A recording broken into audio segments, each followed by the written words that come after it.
बिस्मिल्लाहिर्रहमानिर्रहीम। आज जो हमने देखना है रिलेशनल मॉडल, ठीक है? हम स्टार्ट से मॉडल्स को पे डिस्कशन करते हुए आ रहे हैं कि हम डेटा मॉडल्स पढ़ेंगे। जो हम पहला डेटा मॉडल पढ़ेंगे, हम रिलेशनल मॉडल पढ़ेंगे। रिलेशनल मॉडल बेसिकली आपने एक और चीज़ देखी होगी कि आप फॉर एग्जांपल गूगल पे डीबीएमएस देखते हैं तो आपको बहुत से डीबीएमएस के साथ आरडीबीएमएस लिखा हुआ नज़र आता है। तो बेसिकली उस आर का मतलब होता है रिलेशनल, यानी वो डीबीएमएस आपके रिलेशनल मॉडल के कॉन्सेप्ट को फॉलो कर रहे हैं, ठीक है? यानी रिलेशनल मॉडल के कॉन्सेप्ट के मुताबिक वो डीबीएमएस काम कर रहे हैं। Now what is relational model? ठीक है, आपका जो रिलेशनल मॉडल प्रपोज किया था वो ईएफ कॉर्ड ने किया था 1970 में। और ईएफ कॉर्ड एक मैथमेटिशियन था। उसने बेसिकली आपके यानी उसने प्रेडिकेट लॉजिक और रिलेशन और सेट्स के कॉन्सेप्ट को यूज करके डेटा रिलेशनल मॉडल प्रपोज किया, ठीक है? हम मैथमेटिक्स के लिहाज से कुछ देखेंगे भी उसके कॉन्सेप्ट के उसने कैसे उसको रिलेट किया, ठीक है? Let's start the relational model of the data for a large share data bank. तो बेसिकली आपको रिलेशनल मॉडल आपको large amount of data store करने में हेल्प करता है, ठीक है? यानी आप ज्यादा डेटा इसमें स्टोर कर सकते हैं, ठीक है? नो क्वेश्चन इज इसके फिजिकली आप कितने डेटा स्टोर कर सकते हैं, डिपेंड ऑन आपकी स्टोरेज डिवाइस कितनी है, ठीक है? फॉर एग्जांपल आपकी हार्ड ड्राइव का साइज कितना है, जीबीज में है तो उतने जीबी का आप डेटा स्टोर कर सकते हैं। सर्वर है तो सर्वर की कैपेसिटी कितनी है, जितनी उसका साइज है उतना आप डेटा स्टोर कर सकते हैं, ठीक है? Objective of relational model basically high degree of data independence के आपको high degree of data independence provide करें। Dealing with the issue of data in data consistency and redundancy, ठीक है? आपके जो इश्यूज हैं डेटाबेसेस के अंदर, जो मेन इश्यूज आपको फेस करने पड़ते हैं वो डेटा रिडंडेंसी और डेटा कंसिस्टेंसी है। डेटा रिडंडेंसी क्या चीज होती है? डेटा रिडंडेंसी कहते हैं डेटा डुप्लीकेशन को, यानी रिपीटेड डेटा, ठीक है? तो आपको रिलेशनल मॉडल ये हेल्प करता है कि आप इसको हैंडल कर सकें इस प्रॉब्लम को। डेटा डुप्लीकेशन के लिहाज से हम जो डेटाबेसेस में हमारा कंसर्न ये होता है कि हमने जो डेटा रिडंडेंसी एलिमिनेट करनी होती है वो रो वाइज करनी होती है। यानी हम कभी भी एक टेबल के अंदर पूरी रो को रिपीट नहीं होने देते। अभी अभी तक जो आपने लैब में किया है तो आपने ये देखा होगा कि आप एक इंसर्ट की क्वेरी लिखते हो और उसको मल्टीपल टाइम एग्जीक्यूट करते हो तो वही वही रो बार बार एंटर हो जाती है। एक्चुअली प्रॉब्लम इज दैट वो क्यों बार-बार रिपीट हो रही है, उसमें अभी तक हमने प्राइमरी की के कॉन्सेप्ट को इम्प्लीमेंट नहीं किया। हम इस मॉडल का जो नेक्स्ट कॉन्सेप्ट है वो कीज़ है, हम उसमें बहुत डिटेल के साथ पढ़ेंगे, ठीक है? लेकिन इस स्लाइड में भी प्राइमरी की के कुछ स्लाइड्स में ऑप्शन आ रही है तो मैं उस वजह से उससे थोड़ा-सा आपको आइडिया दे देता हूँ। बेसिकली हम ऐसा करते हैं कि जब हम प्राइमरी की बना लेते हैं ना तो वो प्राइमरी की रिलेशनल मॉडल की प्रॉपर्टीज़ है कि प्राइमरी की रिपीट नहीं हो सकती। ठीक है? तो अगर आप जब आपने टेबल के अंदर प्राइमरी की बना ली है, तो आप उस डेटा को रिपीट नहीं कर सकते। यानी वो फॉर एग्ज़ाम्पल बाय मिस्टेक आपसे 2 दफ़ा एग्ज़ीक्यूट का बटन क्लिक हो गया है ना और आपने टेबल के अंदर प्राइमरी की बनाई हुई है, तो वो एरर देने लग जाता है कि भई ये दूसरी रो एंटर नहीं हो सकती। क्यों नहीं हो सकती? कि प्राइमरी की रिपीट नहीं हो सकती। और नाउ क्वेश्चन इज़ दिस कि प्राइमरी की बनाया किसको जाए? किसी भी टेबल के अंदर जो आपका यूनिक एट्रिब्यूट होता है ना, जो रिपीट नहीं होता, आप उसको प्राइमरी की बनाते हो। जैसे for example CG online system में रजिस्ट्रेशन नंबर आपका प्राइमरी की है, क्योंकि वो रिपीट नहीं होता, ठीक है? तो वो जैसे सीएनआईसी नंबर हर एक का डिफरेंट होता है, सिटी के पोस्टल कोड डिफरेंट होते हैं, पासपोर्ट नंबर डिफरेंट होते हैं, या आप किसी टेबल को खुद एक यूनिक आईडी असाइन कर लेते हैं, तो वो हर रो के लिहाज से वो डिफरेंट होता है। ठीक है। रिडंडेंसी को ये ऐसे कंट्रोल करता है मॉडल। कंसिस्टेंसी कहते हैं कि आपका डेटा कंसिस्टेंट हो, कि if you made any change, ठीक है, वो चेंज सबको अपडेटेड डेटा ही व्यू हो। यानी किसी को भी पुराना डेटा ना हो। यानी से ऑनलाइन सिस्टम में अगर आपने एक कोर्स को रिपीट किया है तो वो रिपीटेड रिपीटेड जो अपडेटेड रिजल्ट है आपका वो सबको व्यू हो।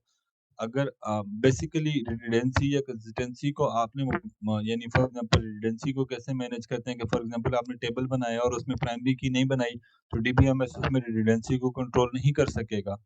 ठीक है, आपने प्राइमरी की बनाई है तो वो रिडंडेंसी को चेक रखेगा। Similarly is the case of consistency.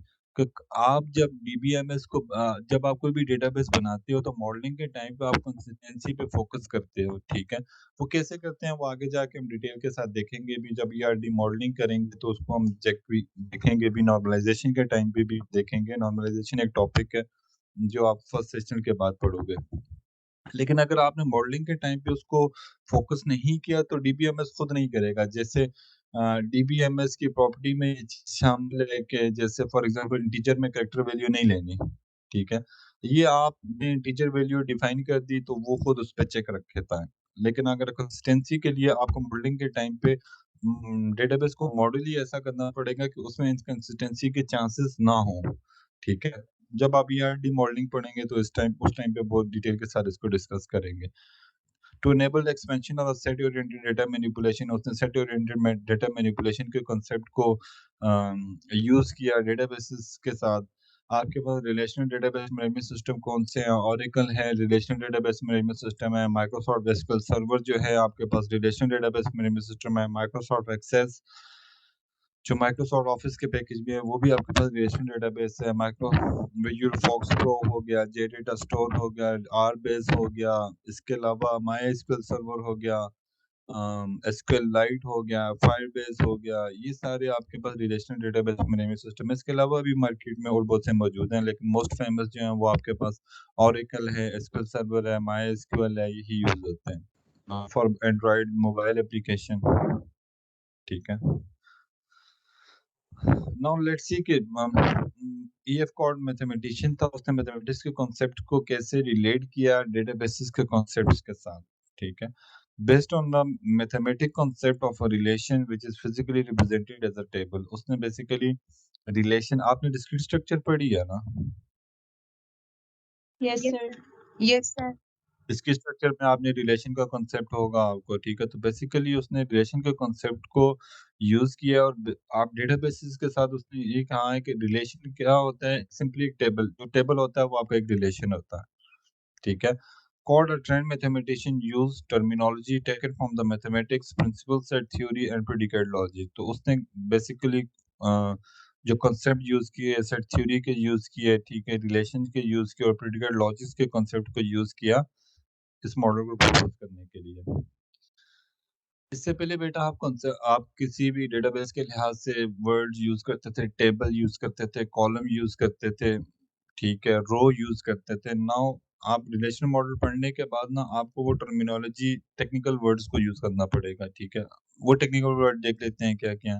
The relation is the table with a column and row. Relation क्या होता है? एक टेबल होता है और टेबल में कॉलम्स एंड रोज होते हैं, ठीक है। यानी relation and table are same thing. ऐसा ही spark architecture not to the physical structure. आपके ये रिलेशन यानी जो आपके जो टेबल्स होते हैं वो आपके एक्सटर्नल और कंसेप्चुअल लेवल पे होता है, यानी जो यूजर को व्यू हो रहा होता है वो data in the form of table हो रहा होता है। ये आप कंसेप्चुअल लेवल पे जो डीबीएमएस पे बना रहे होते हो वो in the form of table होता है। लेकिन इंटरनल स्ट्रक्चर यानी फिजिकल स्ट्रक्चर, इंटरनल लेवल में फिजिकल स्ट्रक्चर में आपकी हार्ड ड्राइव में या आपकी स्टोरेज डिवाइस या सर्वर्स में डेटा स्टोर हो रहा होता है वो in the form of table नहीं हो रहा होता। आपने देखा होगा कि एक स्ट्रक्चर डिफाइन था और स्ट्रक्चर के नीचे उसकी डेटा टाइप्स और उस तरह स्टोर हुआ था, यानी उसने उसने उस डेटा को जो आपने टेबल की फॉर्म में स्टोर कॉलम और सॉरी एट्रीब्यूट की कॉलम्स की फॉर्म में स्टोर किया हुआ था, उसको उसने स्ट्रक्चर की फॉर्म में रिप्रेजेंट किया हुआ था, ये स्टोर मैनेज कर रहा था। आपका जो रिलेशन होता है यानी टेबल्स की फॉर्म में जो डेटा आपको नजर आ रहा होता है वो एक्सटर्नल और कंसेप्चुअल लेवल पे होता है, वो इंटरनल लेवल पे नहीं होता। यानी हार्ड ड्राइव में आपका डेटा अगर आपको टेबल की फॉर्म में व्यू हो रहा है तो वो हार्ड ड्राइव में टेबल की फॉर्म में नहीं स्टोर हो रहा होता, ठीक है। बात क्लियर हुई? सर वो फिर वहाँ पे कैसे स्टोर होता है, मतलब अगर टेबल्स के फॉर्म में नहीं होता? नहीं, ठीक है। हर ऑपरेटिंग सिस्टम एक जैसे आप फॉर एग्जांपल FAT32 या फिर NTFS फॉर्मेट को जब इंस्टॉलेशन कर रहे होते हैं तो आप एक फाइल स्ट्रक्चर को स्टोर करते हैं, ठीक है। देन ऑपरेटिंग सिस्टम एक इंडेक्स एल्गोरिदम यूज कर रहा होता है जिससे वो हार्ड ड्राइव में उसको मैनेज कर रहा होता है, ठीक है। तो वो उस ऑपरेटिंग सिस्टम जो आपने इंस्टॉल किया हुआ है उसके अकॉर्डिंग जो उसने इंस्टॉल इंस्टॉल किया उसके अकॉर्डिंग उसको मैनेज कर रहा होता है, या जो फाइल सिस्टम आपने स्टोर किया है और जो एल्गो ऑपरेटिंग सिस्टम उसको यूज कर रहा है, ठीक है, उसके मुताबिक हो रहा है। वो टेबल की फॉर्म में नहीं होता डेटा आपका। सर्च करते हो या उसको व्यू करवाते हो आपको वो हमेशा कंसेप्चुअल लेवल या एक्सटर्नल लेवल में डेटा टेबल की फॉर्म में दिखाएगा। एट्रीब्यूट क्या चीज है? Attribute is the name column of a relation. आप जिसको टेबल्स के अंदर कॉलम कहते थे वो आपका एट्रीब्यूट है, ठीक है। नाउ आप टेबल को रिलेशन कहेंगे। Now what is domain? Domain is a set of allowable value for one और मोर एट्रीब्यूट। ठीक है। डोमेन जो होती है वो आपकी अलाउएबल वैल्यू होती है कि आपकी इस एट्रीब्यूट के अंदर यानी इस कॉलम के अंदर किस तरह की वैल्यू आनी है। तो बेसिकली जब आप for example student registration number और जब आप लिखते हो इंट, इंट का क्या मतलब होता है कि इसमें जो रजिस्ट्रेशन नंबर में जो वैल्यूज आनी है वो इंटीजर टाइप की आनी है। जब आप ये लिखते हो नेम और वार चार तो उसमें आप कहते हो कि इसमें इसमें जो वैल्यूज आनी है वो वार चार्ट की टाइप की आनी है। ठीक है, यानी करेक्टर टाइप की होनी है। ठीक है, वार चार में वो इंटीजर वैल्यू को भी एक्सेप्ट करता है। ठीक है, कितनी क्या किस तरह की वैल्यूज इस एट्रीब्यूट में आप अलाउ कर रहे हो। ठीक है, रिलेशनल मॉडल में आप उसको क्या कहते हो, tuple. And what is degree? Degree is the number of attribute in a relation, और डिग्री जो आपकी है वो number of attribute in a relation है। डिग्री है सिंपली यानी आपके टेबल के अंदर कितने कॉलम्स हैं वो उतने आपकी डिग्री कहलाएगी। Cardinality, cardinality is the number of tuple in relation. Cardinality जो होती है वो आपके number of rows in a relation होती है। ठीक है, यानी आपके फॉर एग्जांपल टेबल के अंदर 4 रोज हैं तो उसकी कार्डिनलिटी 4 है। 10 रोज हैं तो उसकी कार्डिनलिटी 10 है। Relation database is a collection of normalized relation with a distant relation name. Relational database आपके पास क्या होगा, यानी जब आप एक डेटाबेस बनाते हैं, रिलेशन डेटाबेस बनाएंगे, ठीक है, in the form of table होता है तो वो रिलेशनल होता है। ठीक है, तो वो होता है collection of normalise relation. Now what is normalisation? Basically normalisation में ना आप डेटा रिडंडेंसी को मिनिमाइज करते हैं, इंटीग्रिटी को मेक श्योर करते हो।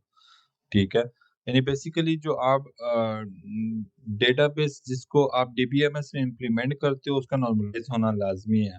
ठीक है, अगर वो नॉर्मलाइज नहीं होगा तो क्या प्रॉब्लम होगा? अगर आपका डेटाबेस नॉर्मलाइज नहीं है तो उसमें चांसेस ऑफ एरर बहुत ज़्यादा हैं। ठीक है, उसमें डुप्लीकेशन बहुत ज़्यादा होगी, उसमें डेटा इनकन्सिस्टेंसी के चांसेस बहुत ज़्यादा होंगे, वो inaccurate data inaccurate result generate कराएगा, उसमें data integrity false data generate करवाएगा, डेटा इंटीग्रिटी का प्रॉब्लम उसमें आएगा। ठीक है, तो बेसिकली नॉर्मलाइजेशन इन सारे प्रॉब्लम्स को रिमूव करती है। तो हम बहुत डिटेल के साथ पढ़ेंगे कि नॉर्मलाइजेशन की बेसिकली डिफरेंट फॉर्म होती है।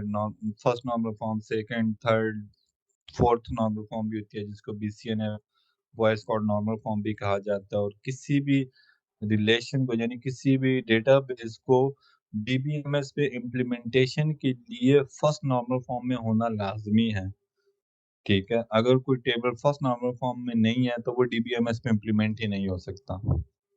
ठीक है, तो नॉर्मलाइजेशन बेसिकली आपके डेटाबेस के अंदर जितने भी टेबल है उनके लिहाज से होती है। यानी 10 टेबल है तो उन 10 टेबल को नॉर्मलाइज किया जाता है। ठीक है, तो बेसिकली जिन जिन टेबल्स में प्रॉब्लम होता है या जिन जिन एट्रीब्यूट की वजह से प्रॉब्लम होता है उसको अलग एक टेबल बना दिया जाता है। ठीक है, तो इस टाइम तक आपके लिए दैट्स इनफ के नॉर्मलाइजेशन से आप डुप्लीकेशन, डेटा इनकंसिस्टेंसी और डेटा इंटीग्रिटी को मेक श्योर करते हैं। ठीक है, जब हम इस टॉपिक को डिटेल से पढ़ेंगे तो हम इसके फॉर्म्स को भी देखेंगे और बनाते कैसे हैं उनको भी, और एग्जांपल्स को भी डिस्कस करेंगे। इन बेसिकली रिलेशन डेटाबेस क्या चीज़ है कि रिलेशन पे कलेक्शन ऑफ नॉर्मलाइज्ड रिलेशन है with a distant relation name, और उनका हर टेबल का नाम डिफरेंट होता है।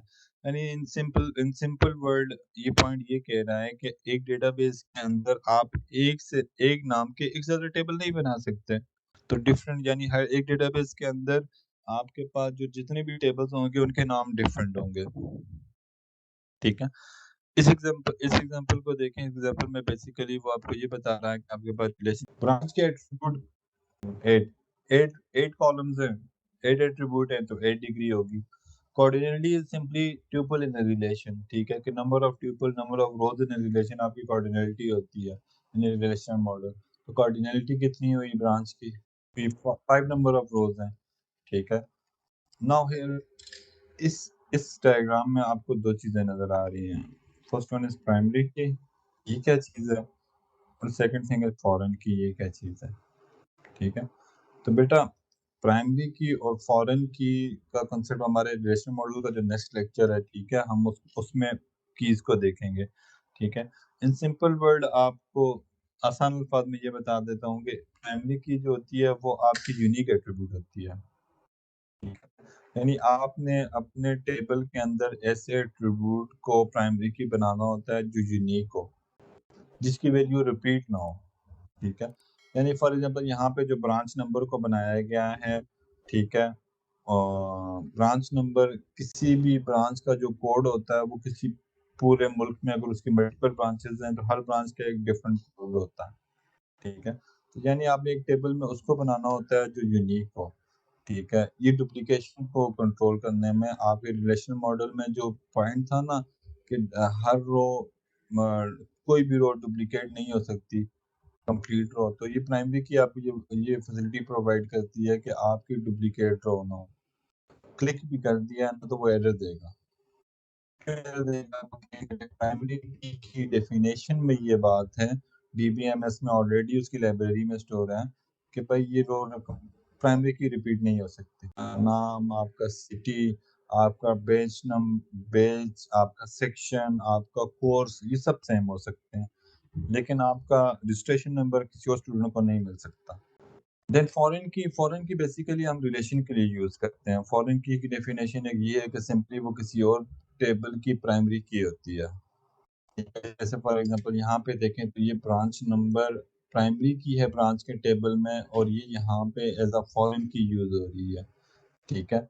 तो सिंपल उसको चेक करने के लिए कि इस टेबल में फॉरेन की कौन-सा एट्रिब्यूट है, आप देखें कि वो किसी और टेबल की प्राइमरी की है तो वो फॉरेन की है। बेसिकली ये 2 टेबल को रिलेट करने के लिए इस्तेमाल होती है, ठीक है? की को हटा देता हूँ। मैं कहता हूँ कि मुझे ये फॉरेन की नहीं मैंने मेंशन की, तो इस टेबल और इस टेबल को मैं कंबाइन करना चाहता था, तो मुझे इसके सारे एट्रिब्यूट यहाँ से पिक करके यहाँ पे लिखने चाहिए थे, ठीक है? यानी मुझे 4 और एट्रिब्यूट यहाँ पे बनाने पड़ते, ठीक है? क्योंकि मैं दोनों को कंबाइन करके दिखाना चाह रहा था। और अगर मैं कोई चेंज लाता हूँ, जैसे फॉर एग्ज़ाम्पल B005 के एड्रेस में चेंज लाता हूँ, तो यहाँ पे देखें B005 2 दफ़ा यूज़ हो रहा है। तो मुझे यहाँ पे डुप्लीकेशन 2 दफ़ा इसके इक्विवेलेंट सारी उस ब्रांच की इन्फॉर्मेशन लिखनी पड़ती, B003 की इक्विवेलेंट सारी इन्फॉर्मेशन लिखनी पड़ती, ठीक है?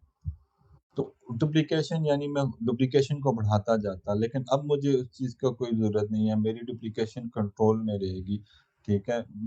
चेंज करता हूँ ब्रांच के एड्रेस में या ब्रांच की किसी इन्फॉर्मेशन में, तो मैं ब्रांच के टेबल में जाके उसको चेंज करूँगा और वो यहाँ पे रिफ्लेक्ट हो जाएगी। या इन दोनों टेबल को मैं कंबाइन करके एक टेबल में दिखाना चाहता हूँ, तो मैं एक टेबल में उसके सारे एट्रिब्यूट या सिलेक्टिव एट्रिब्यूट्स को दिखा सकता हूँ, तो इसलिए फॉरेन की है। फिर भी स्टिल अगर आप कन्फ्यूज़ हैं, तो नेक्स्ट क्लास में आपकी ये कन्फ्यूजन दूर की जाएगी कि होती क्या है और बनाते क्यों हैं, ठीक है? क्योंकि ये नेक्स्ट नेक्स्ट टॉपिक हमारा है ही कीज़ पे। Now example of attribute domain. Example आपका एट्रिब्यूट था ब्रांच नंबर और उसका डोमेन नेम, यानी आप बेसिकली ब्रांच नंबर्स को डिफाइन कर रहे थे, उस एट्रिब्यूट का नाम आपने ब्रांच एनओ के नाम से दे दिया। बेसिकली आपका पर्पस क्या था कि set of all possible branch number के आप set of all possible branch number उसमें व्यू करवाना चाहते थे और उसका साइज़ आपने डिफाइन किया कि आप उसका जो साइज़ था वो कैरेक्टर है और उसका साइज़ 4 है। आप अभी लैब में भी जैसे वार फॉर एग्ज़ाम्पल आपने वारचार 4 लिखा है, तो आप उसमें 4 का मतलब ये है कि 4 कैरेक्टर तक वैल्यू ले सकते हैं, 5 नहीं ले सकते। कुछ बच्चे वारचार के अंदर लैब के अंदर साइज़ नहीं डिफाइन करते, तो बाय डिफ़ॉल्ट वो वारचार 1 असाइन कर देता है एसक्यूएल सर्वर। अब वारचार 1 का मतलब ये था कि वो एक ही कैरेक्टर को एक्सेप्ट करेगा, एक से ज़्यादा कैरेक्टर को एक्सेप्ट ही नहीं करेगा। ऐसा ही था, ठीक है? तो बेसिकली आप यानी डोमेन का सिंपली मतलब ये है कि जो आपने फॉर एग्ज़ाम्पल यहाँ पे डेटा टाइप उसकी, वो उसकी डोमेन को डिफाइन करती है, ठीक है? मैं ब्रांच के लिहाज से कर रहा हूँ, तो मैं ऐसे करूँगा। अब उसमें बेसिकली आपका पर्पस क्या था कि आपने डिसाइड किया कि B01 से B99 इस रेंज के तक की वैल्यू आप दे सकते हैं। इससे ज़्यादा वैल्यू नहीं दे सकते। यानी आप 5 कैरेक्टर की वैल्यू नहीं दे सकते थे और B11 और B001 से लेकर B99 तक की वैल्यू आप किसी भी ब्रांच को असाइन कर सकते थे। तो सिमिलरली बाकी जो नीचे एट्रिब्यूट्स हैं उनके लिए भी ऐसे ही है। स्ट्रीट के लिए आपका स्ट्रीट नेम डोमेन नेम था और set of all street name in Britain, Britain के अंदर जितनी भी स्ट्रीट्स थी उनके नेम को प्रेज़ेंट करना चाहते थे और उसने आपने कैरेक्टर का साइज़ रखा 25, तो 25 कैरेक्टर तक आप अलाउ जितने भी वैल्यूज़ थे उनको इंसर्ट कर सकते थे। Same is the situation with city, postal code and so on. Alternative terminology, ठीक है? अल्टरनेटिव टर्मिनोलॉजीज़ को ना यहाँ से इस डायरेक्शन में देखते हैं, ठीक है? पहले हमारे पास फाइल बेस्ड अप्रोच यूज़ होती थी। फाइल बेस्ड अप्रोच में हम कहते थे फाइल्स। जब हम उसको डीबीएमएस में आए तो जब हम टेबल में शो करना चाहिए, टेबल की फॉर्म में हम उसको कहते हैं कि टेबल्स और रिलेशनल मॉडल के कांसेप्ट को पढ़ने के बाद रिलेशन, यानी basically relation is same as table और फाइल। रिकॉर्ड्स फाइल्स के अंदर हम कहते थे रिकॉर्ड्स हैं, रिकॉर्ड टेबल्स के अंदर हम कहते थे रो हैं, रिलेशनल मॉडल में हम उसे कहते हैं ट्यूपल है। फाइल्स में हम कहते थे कि हमारे पास फील्ड्स हैं, टेबल्स के अंदर हम कहते थे कॉलम है और रिलेशनल मॉडल में हम उसे एट्रीब्यूट कहते हैं, ठीक है? Now you have to use this terminology. Now let's talk about mathematic concept. जो मैथमेटिक कॉन्सेप्ट ईएफ कॉर्ड ने यूज किया है, तो सिंपली जस्ट एक आइडिया आइडिया लेते हैं, यानी आपको जस्ट बेसिकली प्रैक्टिकली तो आपको इसका यूज नहीं मैथमेटिक्स के कॉन्सेप्ट का इतना करना पड़ता। रिलेशनल अलजेब्रा के कॉन्सेप्ट्स को आप आने चाहिए, लेकिन ईएफ कॉर्ड ने कैसे मैथमेटिक्स के कॉन्सेप्ट को यूज किया और उसको रिलेट किया डेटाबेस के साथ। पास अगर दो सेट्स हैं D1 और D2, D1 में आपके पास वैल्यू है 2 और 4, D2 आपके पास जो सेट है उसमें वैल्यू है 1 3 5। अगर आप इसका क्रॉस प्रोडक्ट या डॉट प्रोडक्ट लेना चाहते हैं तो आप क्या करेंगे कि पहले सेट की पहली वैल्यू को दूसरे सेट की सारी वैल्यू के साथ मैप करेंगे, यानी 2 को पहले 1 के साथ मैप करेंगे, देन 2 को 3 के साथ मैप करेंगे, देन 2 को 5 के साथ मैप करेंगे। सिमिलरली द सिचुएशन विद 4, 4 को पहले आप 1 के साथ मैप करेंगे, देन 4 को 3 के साथ मैप करेंगे और देन 4 को 5 के साथ मैप करेंगे। ये नीचे यहाँ पे उसने सबसेट्स में यही किया हुआ। 2 को 1 के साथ, 2 को 3 के साथ, 2 को 5 के साथ, देन 4 को 1 के साथ, 4 को 3 के साथ एंड 4 को 5 के साथ क्रॉस प्रोडक्ट निकाला हुआ है। Set of all ordered pair where the first element is the member of D1 and the second element is the member of D2. First element D1 का member है और second element D2 का element है। F cord के मतलब F cord ने जो propose relational model किया था उसने ये कहा कि हर सबसेट जो होता है वो एक रिलेशन होता है। तो सबसेट क्या होता है इसमें? 2 1 एक सबसेट है, 2 3 एक सबसेट है, 2 5 एक सबसेट है, 4 1 एक सबसेट है एंड सो ऑन। ठीक है, ये सारे सबसेट्स हैं। ठीक है, तो any subset of a Cartesian product is a relation, कि कोई भी सबसेट जो है वो एक रिलेशन होता है। ठीक है, यानी 2 1 एंड 4 1 इज अ सबसेट। ठीक है, वो ये कह रहा है कि ये जो सबसेट है ये किसी स्पेसिफिक कंडीशन के तहत आप जनरेट कर सकते हैं। ठीक है, मैं specify which pair are in the relation using some condition for the selection. यानी आप अगर सबसेट्स को सिलेक्ट करना चाहते हैं तो उसके लिए आप कोई स्पेसिफिक कंडीशन को यूज करेंगे। मैथमेटिक के लिहाज से उसने उस चीज को ऐसे डिफाइन किया कि सेकंड एलिमेंट इज 1, कि आप ये चाहते हैं कि आपका जो भी सेकंड एलिमेंट आए वो 1 आए। ठीक है, x y relation R such that x y belong such that x belong to D1 and y belong to D2 and y is equal to 1। y क्या हो आपके पास? 1 हो। तो आपके पास इस सबसेट को देखें, इसमें y की वैल्यू 1 है। ये जो जहाँ पे लिखी हुई है, ठीक है। First element is always twice the second. जो फर्स्ट एलिमेंट है वो दूसरे दूसरे का डबल होगा। ठीक है, उसको लिखा कैसे जा सकता है मैथमेटिक्स में? बेसिकली दो दो सेट्स के दरमियान जो क्रॉस प्रोडक्ट या मल्टीप्लाई किया जाता है उसको क्रॉस प्रोडक्ट या डॉट प्रोडक्ट कहते हैं, दो सेट्स को। ठीक है, की वैल्यू की आउटपुट क्या होगी कि second element is twice of first element is twice of second. 2,1 हमारे पास एक ऐसा एक ऐसी वैल्यू है जो सेकंड एलिमेंट का ट्वाइस है। फर्स्ट एलिमेंट सेकंड एलिमेंट का ट्वाइस है। अब उसने उसको रिलेट किया मैथमेटिकल कॉन्सेप्ट के साथ। Relating with the database sorry mathematical concept को डेटाबेस के साथ रिलेट किया है। Relating with the database relation, consider a branch relation in the example where branch number is this and city is this। यानी branch number की जो value है ना उसने उसके टेबल से ली है। ठीक है, B002 एंड B003 इसके इक्विवेलेंट वैल्यू देखें। B003 के इक्विवेलेंट सिटी की वैल्यू क्या है? ग्लासगो। और B002 की इक्विवेलेंट वैल्यू क्या है? लंदन। ठीक है, तो उसने वो वैल्यू ये देखें, B002 की इक्विवेलेंट वैल्यू थी लंदन, यहाँ पे मेंशन कर दी। B003 की इक्विवेलेंट वैल्यू थी ग्लासगो, यहाँ पे मेंशन कर दी। ठीक है, अब उनका क्रॉस प्रोडक्ट लिया, सिंपली जैसे आप सेट्स का लेते हैं वैसे ही लिया कि फर्स्ट एलिमेंट को सेकंड एलिमेंट के साथ मैप कर दिया, इसको इसके साथ, इसको इसके साथ, 03 को इसको इसके साथ और इसको इसके साथ यहाँ पे लिख दिया।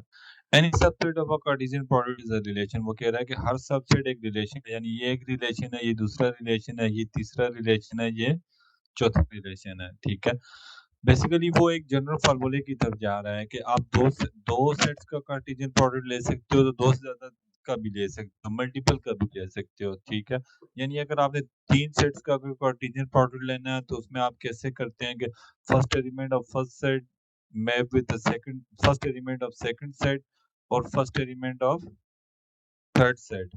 ठीक है, दोबारा अगर आप मैप करते हो तो इसका भी फर्स्ट एलिमेंट, इसका भी फर्स्ट एलिमेंट, लेकिन थर्ड का सेकंड एलिमेंट। ठीक है, देन आप first element of first set, second element of second set उसको मैप करते हो इसके फर्स्ट एलिमेंट के साथ, और अगर इसको 4 के साथ और इसको 5 के साथ, इसी बेस पे ना ये नीचे सारे लिखे हुए हैं उसने। यानी इन जनरल वो स्लाइड में वो, यानी बुक में वो ये बात कह रहा है कि सिर्फ दो ही सेट्स के दरमियान कार्टेशियन प्रोडक्ट नहीं होता, मल्टीपल के साथ हो सकता है, तो मल्टीपल के साथ उसने बताया हुआ है, और हर सबसेट इसका भी एक रिलेशन है। और एक जनरल फार्मूला की तरफ लेके गया है कि general Cartesian product of n set, जब आपके पास एन सेट्स होंगे तो उनका उनका कार्टेशियन प्रोडक्ट आप कैसे लेंगे। ठीक है, तो उसके लिए ये फार्मूला है। ठीक है, any subset of n tuple for this Cartesian product the relation on the n set. ठीक है, any set of n from this Cartesian product के उनकी n tuples of this Cartesian product is a relation, यानी जो subset आपके पास आ रहे हैं उनमें जितने n ट्यूपल्स एक से ज्यादा हो सकती हैं। ठीक है, रिलेशनल स्कीमा में वो क्या कह रहा है कि मैथमेटिक्स की बेस पे उसने जो रिलेशन स्कीमा के कॉन्सेप्ट को यूज किया कि name relation defined by a set of attribute and domain name पे। सेट स्कीमा के अंदर आपके पास एट्रीब्यूट का नाम और उसकी डोमेन डिफाइन होती है, यानी A1 A2 अप टू ए, अगर आपके पास एट्रीब्यूट है और डोमेन आपकी उसके पास D1 D2 up to Dn है, तो किसी भी रिलेशनल स्कीमा के अंदर आपके पास एट्रीब्यूट और डोमेन कंबाइन होती है, यानी एट्रीब्यूट A1 है तो उसकी डोमेन D1 है, एट्रीब्यूट D2 है तो उसकी domain D2 and up to n। अगर आपके पास एट्रीब्यूट AN है तो उसकी डोमेन भी DN है। The relational are defined by the relation schema S is the set of mapping from the attribute name to the corresponding domain.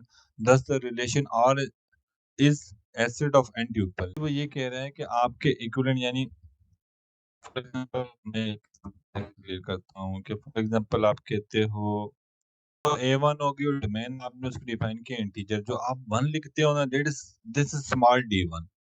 ठीक है, आपने स्टेटमेंट को 1 वैल्यू असाइन की है या 2 असाइन की है। ठीक है, 2 असाइन की है तो 2 क्या हो जाएगा, D2 हो जाएगा। Now this D1 and D2 यानी 1 और 2 की वैल्यू जो आपकी है वो इसी डोमेन में से है ना, इंटीजर टाइप में से है ना। तो यहाँ पे वो ये एक्सप्लेन कर रहा है कि A1 की वैल्यू जो आपने दी है, एट्रीब्यूट A1 को D1 दी है और A2 को D2 दी है एंड AN को DN दी है। D1 आपका D1 जो है D1 से बिलोंग कर रहा है, D2 आपका D2 से बिलोंग कर रहा है, यानी A2 हमारा दूसरा एट्रीब्यूट है तो वो उसकी डोमेन के हिसाब से होगा।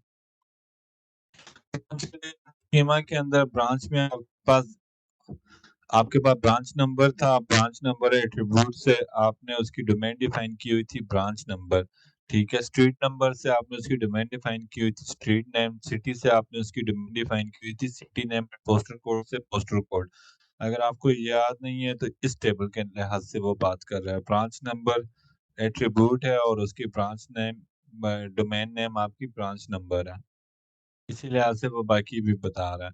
ठीक है, tuple of a tuple of a branch relation. ठीक है, कि एक ब्रांच रिलेशन के अंदर ट्यूपल ब्रांच नंबर के अंदर आपके पास वैल्यू क्या है, ब्रांच B005, और ये वैल्यू भी वो जो आपको व्यू करवा रहा है वो यहाँ से करवा रहा है कि B005 की स्ट्रीट की वैल्यू ये है, सिटी की वैल्यू ये है, पोस्टल कोड की वैल्यू ये है। तो उसी के इक्विवेलेंट यहाँ पे वो वैल्यू बता रहा है कि आप वही वैल्यू यहाँ पे ऐसे दिखा सकते हैं। ठीक है, यानी tuple of a branch relation, एक ट्यूपल एक रो किसी भी रिलेशन टेबल के दरमियान उसकी वैल्यूज ऐसे शो होती हैं। रिलेशनल डेटाबेस स्कीमा क्या चीज है? If R1 R2 up to Rn are the set of the relational schema, अगर R1 R2 up to Rn आपके पास रिलेशन स्कीमा है, then we write the relational database schema और simply relation schema is R1 R2 up to Rn। ठीक है, यानी relation database schema क्या होता है? Basically combination of all relation, यानी कॉम्बिनेशन ऑफ ऑल टेबल होता है।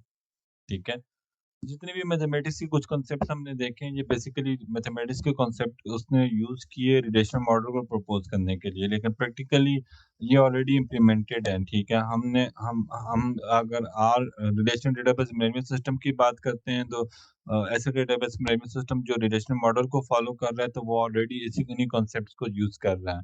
ठीक है ना, जो चीज आपको याद रखने की जरूरत है ऑन फिंगर टिप्स, वो ये प्रॉपर्टीज हैं। ठीक है, इन प्रॉपर्टीज को देखते हैं। Relational name is distinct from all other relational name in the relational schema, यानी बेसिकली रिलेशन स्कीमा में हमने यहाँ पे क्या कहा कि रिलेशन स्कीमा क्या होता है? कॉम्बिनेशन ऑफ ऑल रिलेशन होता है। एंड प्रैक्टिकली हम क्या कहते हैं कि डेटाबेस के अंदर बहुत सी टेबल्स होते हैं, यानी इट्स मीन वो रिलेशनल स्कीमा होता है। तो relation name is distinct from all other relation name in the relational schema, कि हर रिलेशन का नाम दूसरे रिलेशन से डिफरेंट होता है एक रिलेशन स्कीमा के अंदर। इन प्रैक्टिकली हम उसको ऐसे कहते हैं कि एक डेटाबेस के अंदर एक नाम के दो टेबल नहीं हो सकते। अगर आप बनाएंगे भी तो आपको डीबीएमएस उसको एरर देगा। मोनोटोमिक एंड सिंगल वैल्यू, कि हर रिलेशन में हर सेल जो होता है वो सिर्फ सिंगल एटॉमिक वैल्यू लेता है, यानी आप टेबल के अंदर एक एक सेल की जो वैल्यू, जैसे इंटीजर वैल्यू डिफाइन की है तो एक ही वैल्यू देते हैं। अगर आपने कैरेक्टर वैल्यू लेनी है और उसका डेटा साइज बस डिफाइन की हो, तो उसी डेटा साइज में वो एक वैल्यू कंसिडर होती है। यानी फॉर एग्जांपल आप किसी का एड्रेस स्टोर करना चाहते हैं, तो वो एड्रेस कितना भी बड़ा हो, आपने उसके साइज के मुताबिक उसे स्टोर किया हुआ है, तो वो एक ही एड्रेस कंसिडर होता है। यानी ऐसा नहीं है कि फॉर एग्जांपल पब्लिक कॉलोनी में स्ट्रीट नंबर 5 में हाउस नंबर 10 है, तो पब्लिक कॉलोनी अलहदा वैल्यू तो नहीं कंसिडर होती और स्ट्रीट नंबर अलहदा नहीं है। आपने एक एट्रीब्यूट एड्रेस बनाया और उसमें स्टोर किया, तो वो सिंगल एटॉमिक वैल्यू, यानी public colony street number 2 house number 10, ये एक एटॉमिक सिंगल वैल्यू है। Each attribute has a distinct name. एक टेबल के अंदर हर एट्रीब्यूट का नाम डिफरेंट होगा। यानी आप अगर एक टेबल बनाते हैं और उस टेबल के अंदर आप एक नाम के मल्टीपल एट्रीब्यूट बनाते हैं, तो आपको डीबीएमएस एरर देता है। All from the same domain, attribute की जो वैल्यू होती है वो सेम डोमेन से होती है। सिंपल उसकी प्रैक्टिकल एग्जांपल के, फॉर एग्जांपल आपने इंटीजर टाइप दी है, तो उसमें करेक्टर टाइप वैल्यू दें, वो नहीं मानता। ठीक है, तो सिंपल जो डोमेन है, जो डेटा टाइप आपने डिफाइन की हुई होती है, वो उसी वैल्यूज को अलाउ करता है। तो ये उसकी रिलेशनल मॉडल की प्रॉपर्टीज में शामिल है। Each tuple is distance and there is no duplicate tuple. Relational model make sure करता है कि अगर आपने रिलेशनल मॉडल को सबको फॉलो किया, इम्प्लीमेंट किया हुआ है, तो आपकी रो डुप्लीकेट नहीं हो सकती। यानी आपने रिलेशनल मॉडल में प्राइमरी की के कॉन्सेप्ट को यूज कर लिया है, उसके बाद डीबीएमएस ये मेक श्योर करता है कि आपकी रो डुप्लीकेट ना हो, और बाय मिस्टेक अगर आपसे इंसर्ट भी हो जाती है, तो वो आपको एरर देगा कि दैट्स नॉट पॉसिबल, प्राइमरी की आपको डुप्लीकेट रो अलाउ ही नहीं करता। Order of the attribute has no significance, यानी ऑर्डर ऑफ द एट्रीब्यूट, आप ऑर्डर ऑफ एट्रीब्यूट को चेंज कर सकते हैं। यानी व्यू करवाते हुए आप पहले हमने लैब में भी देखा कि किसी भी एट्रीब्यूट को आप ऑर्डर को पहले कर दें, तो वो पहले व्यू होने लग जाता है, उसको कोई फर्क नहीं पड़ता। लेकिन बेसिकली जो बैक एंड पे आपने जो कंसेप्चुअल लेवल में जो स्ट्रक्चर बनाया हुआ होता है डेटाबेस में, वैसे ही स्टोर होता है, लेकिन आपको व्यू में वो चेंज हो जाता है। Order of tuple has no significance, order of tuple भी आप यानी रो के ऑर्डर्स को भी चेंज कर सकते हैं। यानी बेसिकली फॉर एग्जांपल रेशियो हो, देन ब्रांच नंबर हो, देन स्ट्रीट एंड सिटी हो, तो आपका व्यू हो जाएगा। लेकिन डीबीएमएस के अंदर टेबल ऐसे ही स्टोर रहेगा, उसमें कोई चेंज नहीं आएगी। यानी व्यू में जो आपने ऑर्डर चेंज किया है, वो कंसेप्चुअल लेवल में उसमें स्ट्रक्चर में चेंज नहीं होता। ठीक है, एक्सटर्नल लेवल में चेंज नहीं होता। और दूसरी बात क्या, रो रो की फॉर एग्जांपल आपने इसी टेबल में आपके पास 5 रो हैं और आप चाहते हैं कि आपको ये वैल्यू ब्रांच के लिहाज से असेंडिंग व्यू हो, तो ब्रांच B02 व्यू पहले होगी इसकी रो की वैल्यू, देन 3 की होगी, देन 4 की होगी, देन 5 की होगी, देन 7 की होगी। या आप कहते हो डिसेंडिंग ऑर्डर में हो तो ऑपोजिट 5 5 7 4 3 2 इस ऑर्डर में होगी। लेकिन एक्चुअली जो आपका कंसेप्चुअल लेवल में जो वैल्यू आपने स्टोर की हुई है वो ऑर्डर वही रहेगा। आपने व्यू में से चेंज कर लिया है तो उससे कोई फर्क नहीं पड़ता। तो यही 2 पॉइंट्स वो लास्ट में एक्सप्लेन कर रहा है कि बेसिकली आप एट्रीब्यूट को चेंज कर लेते हैं या ऑर्डर ऑफ ट्यूपल रोज को चेंज कर लेते हैं तो उससे कोई फर्क नहीं पड़ता।